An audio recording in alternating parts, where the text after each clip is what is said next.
Greetings, and today I have another list for Gwent the Witcher card game's new expansion, Iron Judgement. Let me just show it here. So, a new list just came out today, right here, and it looks like six new cards came out. This one actually, the Armorer's Workshop, I just saw prior to starting this recording, so it's not going to be in the album, so I'm just going to show it separately. So other than that, let's get started. So the first card here that's shown is Voimir. So this is a Northern Realms 7 provision with 5 power and 1 armor for 6 total life. And on deploy, you boost an allied unit and all its copies by 1 and give them 1 armor. This is a major support for Bluestrap's Commando, simply because of Northern Realms' ability to make seemingly infinite copies of that card, and this card just being able to boost them all and give them 1 armor pretty much means that you can essentially protect your Bluestrap's Commando from being absolutely destroyed by AoE attacks. Not that they're not strong enough in themselves anyway, but adding that additional power, honestly, and the fact that it's only 5 power with 7 provision, you only really need to boost 2 Bluestrap's Commando to sort of get its net 0 value. Obviously, you're going to want to spawn more and more Bluestrap's Commando, to the point where this card just gets you a big benefit because they all get boosted by 1, they all get 1 armor. You can also use, and not to mention a card like Reinforcements, you put there as well to spawn yet another copy of the Bluestrap's Commando. Of course, that's not the only card there that you can use this target for, but this card for as a target. But that's sort of the most prominent card that, if any, in any way, is in some ways you can almost say that the Bluestrap's Commando is sort of the mascot for the Northern Realms. Just simply because of how powerful it is. Voimir, I believe, is human, so I believe he can be targeted by Drag, of course, as a sort of near game end finisher. Of course, it's not just Bluestrap's Commando you can use. There's also probably the Trident Infantry, because giving all boost for all those units at 1 is going to cause them to ping cards on your opponent's side of the field. So you're essentially getting 2 power swings every time when you use this card's ability for each Trident Infantry that has been boosted. Not to mention they also get 1 armor, so it sort of adds that extra point of protection against damage output cards as well. So, and this card is a gold card actually. I don't know why I kept thinking it was bronze, but yeah, Voimir, a pretty powerful card I think actually with this ability. So yeah, so next we have the Nilfgaard tactic card, War Council. You look at the top 3 cards from your deck and play 1. I'm starting to like how Nilfgaard is sort of gaining this ability of being able to look and manipulate your deck. It looks like that's what they're sort of doing with Nilfgaard now, is not only are they allowing you to disrupt your opponent by constantly locking them, removing them, putting them, doing deck manipulation by taking the cards and doing these various abilities that involve your cards and the deck, but now you have the ability to look at the top 3 cards and play 1, because the War Council can be a pretty decent setup for a card like Courier. Because if, for example, if you play Courier and then you choose to put 1, like let's say you see like 2 gold cards from Courier because that's sort of your scouting information, and you put it on top of the deck, and you can use War Council to sort of play probably one of the 2 other cards that probably didn't get drawn yet, because chances are if you're going to play Courier, to put the card on top of the deck, you probably have a different use for it. Like, let's say, for example, if you wanted to play Vilgefortz on it and have it come out at some point. So, for example, Tabor would be a good example for that.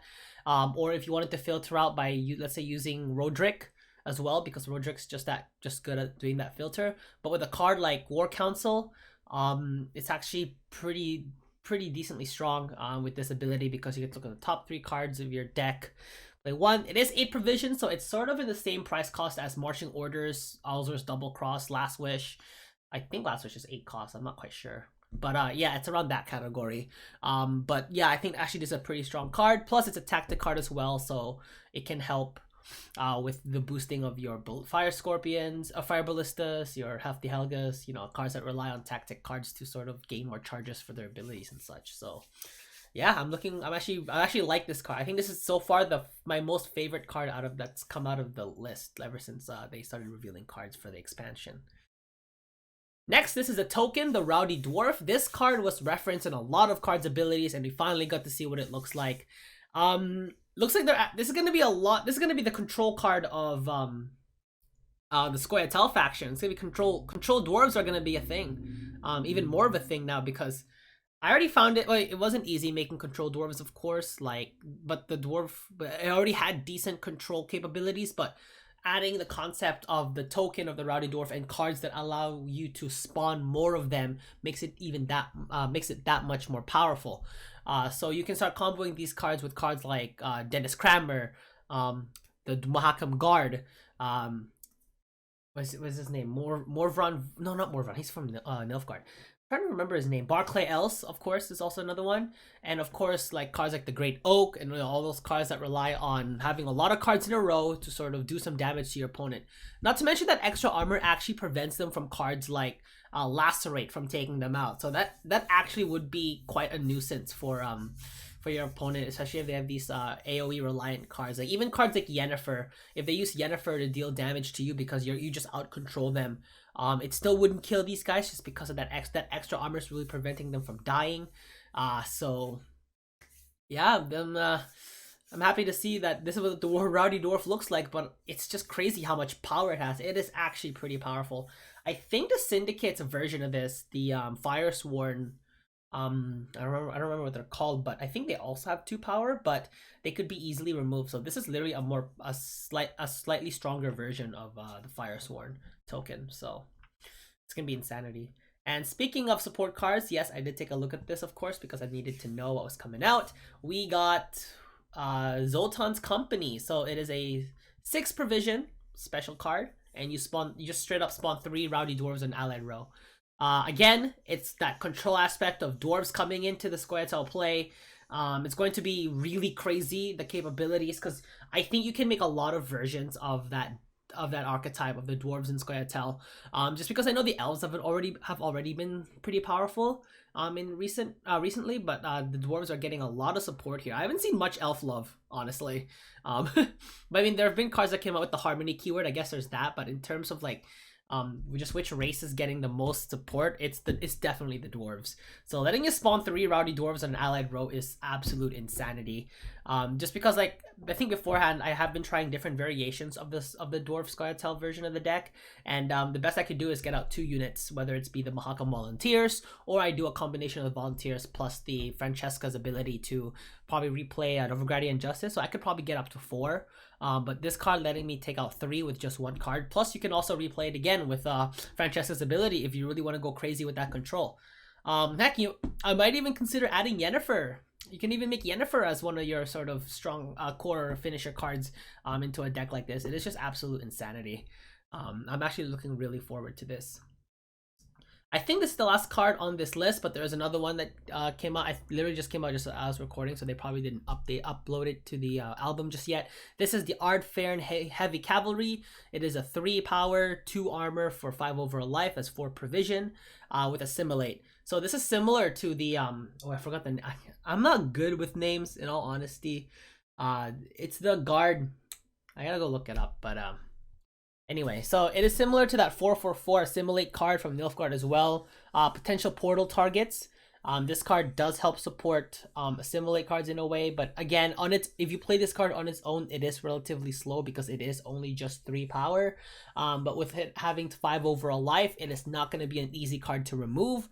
Again, cards like 8T or even Assault from Syndicate would probably do it, but this is going to be a decently core card. So you can see a combination of playing Portal, get out 2 of these cards, the Artfair and Heavy Cavalry, and then probably add a Caretaker in there, play a Portal again, get those other 2 Assimilate 4/4/4 cards out there as well, and you can start wreaking havoc with Assimilate cards. So cards like Ambassador, Arturius Vigo, Bribery, it's just a like. So adding more cards just purely that have Assimilate is actually pretty good, and this card is pretty strong. I think Arturius Vigo only had 2 straight up power going to 3, so that card was easily removed.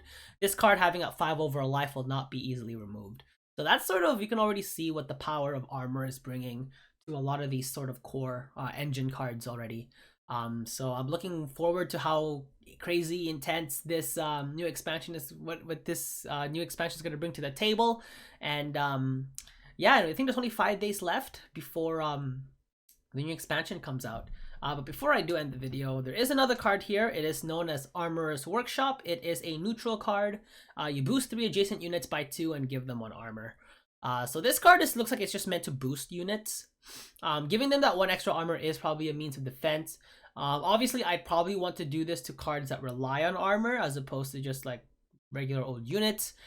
Just simply because any card you use can get the boost by 2. I think the only card I know that gets benefits from boost is well, other than Aglace, but you don't want to use Aglace for the card like this.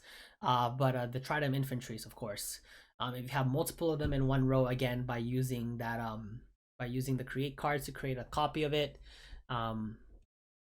Yeah, so they're already getting the boost, like anyone can get the boost, but the 1 armor, I think just because of a lot of cards that are getting the armor support, you probably want to use this to cards with barricade, cards that need more protection so that they can sort of prevent their expose ability from activating, especially if it's a bad one.